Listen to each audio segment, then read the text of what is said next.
Now, before we start the show, I just have to warn you, I don't want to shock you. There has been a delay in Star Citizen. That's impossible! Object container streaming and all the content that is dependent on it are not going to be in 3.3. They are going to be in a later patch designated 3.3.5. Release date TBD. Please allow yourself a moment to recover from the shock.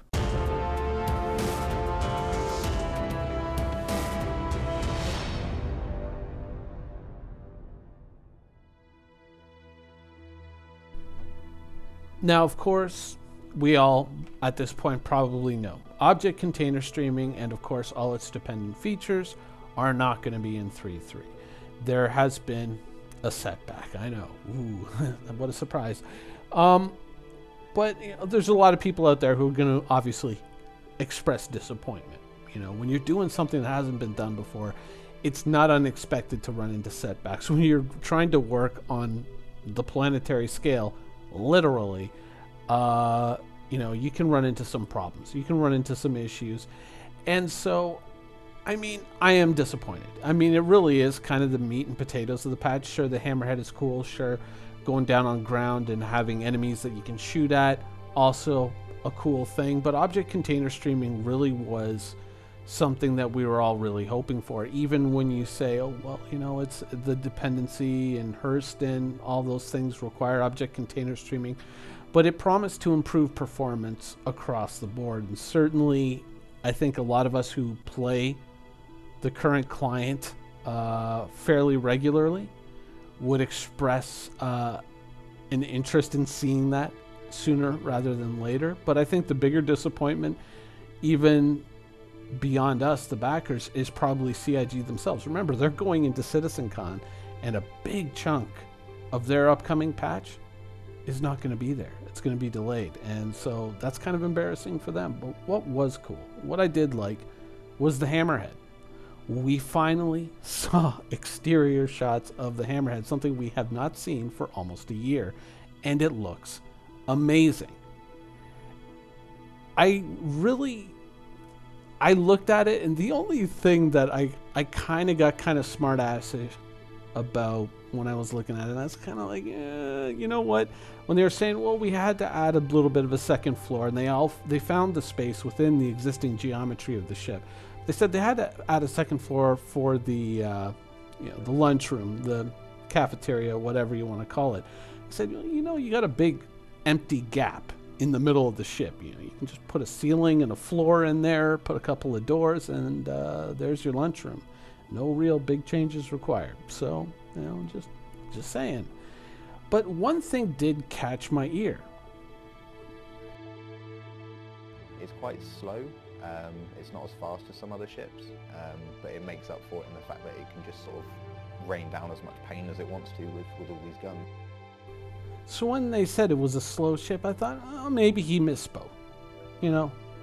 Maybe he didn't, express it clearly. Does this flying death machine have any weak spots? It's slow. So it's quite slow. If you can stay outside the turret range, it's got problems. Those large engines at the back, they're quite a target. So if you want to make it even slower, you can try and knock those off. So this started to tweak me a little bit. I was just like, wait a minute, why are we describing this as a slow ship? Why are we saying this? Think about going all the way back to when the Hammerhead was released, the Q&A. How will the Hammerhead speed and maneuvering compare to similar ships like the Polaris? The Hammerhead is aimed to be more nimble than the Polaris, but with ships of this type, it's all relative. So some people will say, well, no, that just means more agile, right? That's what it means. But no, nimble means agile and quick.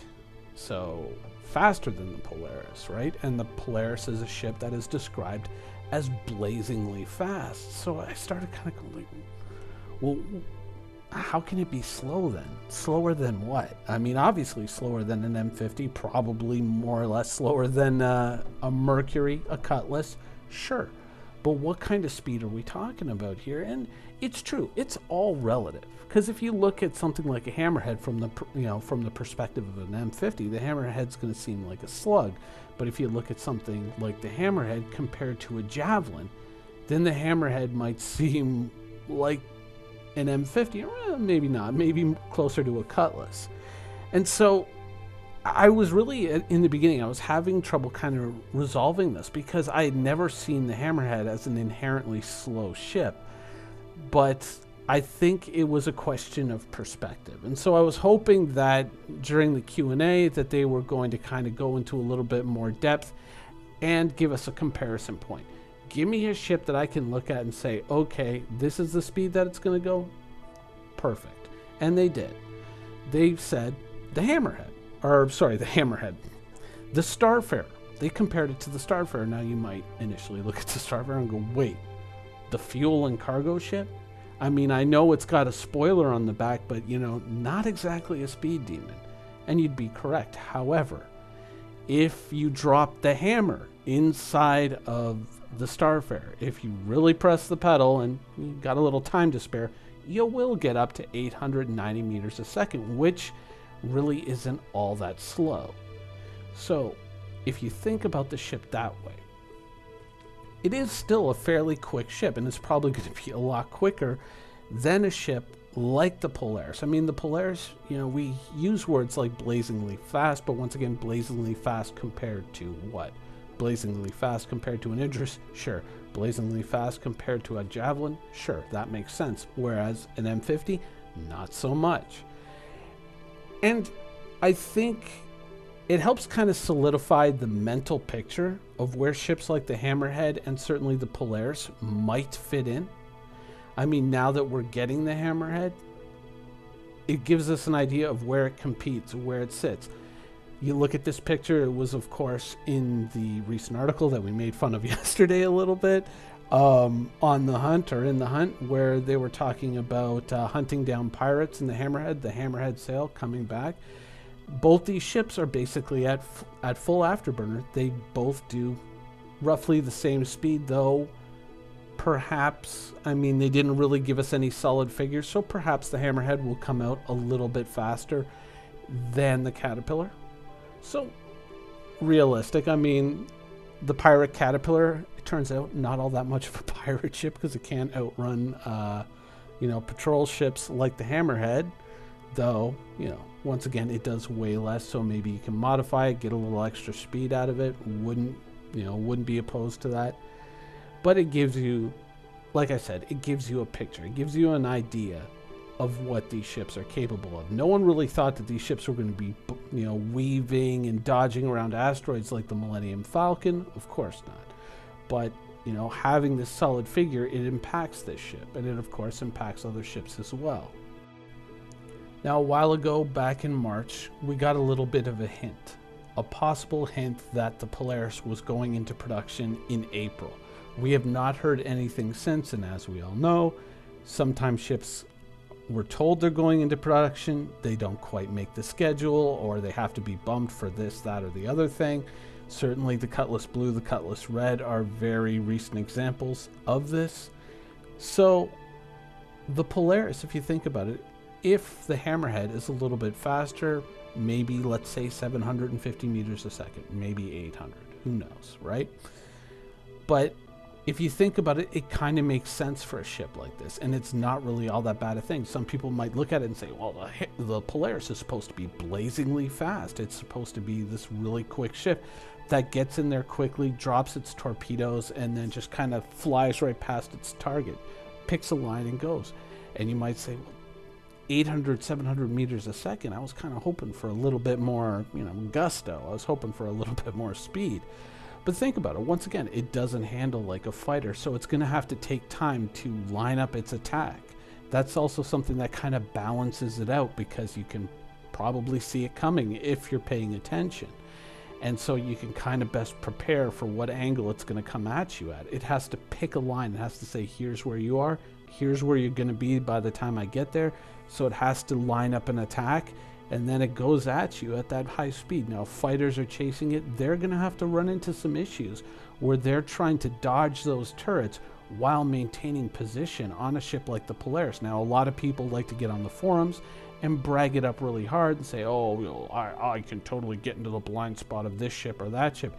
Try doing it at 700 meters a second when you're slipping and sliding all over the place.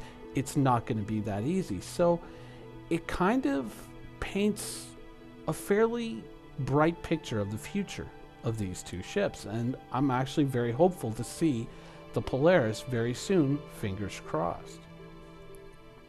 Now, beyond that, we also saw some other cool stuff. Now, we've talked about the cockpit views a couple of times on this channel, not all that much, but the F-8C Lightning has gotten a cockpit view upgrade. Before we've even flown it, before I even had to make a single video, they raised the pilot seat to better give the pilot a view of the action. Here's the original. Here it is now, sitting up higher, so less dashboard and non-functional buttons, more space.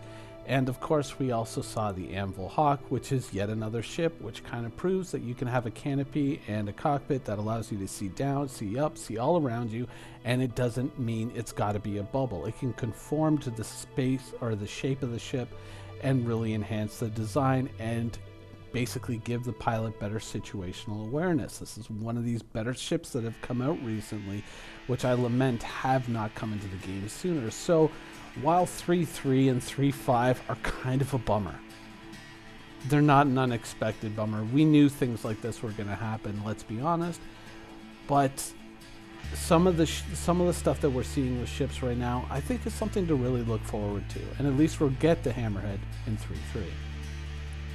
Anyways, that's the show for today. I hope you guys enjoyed it. See you Monday.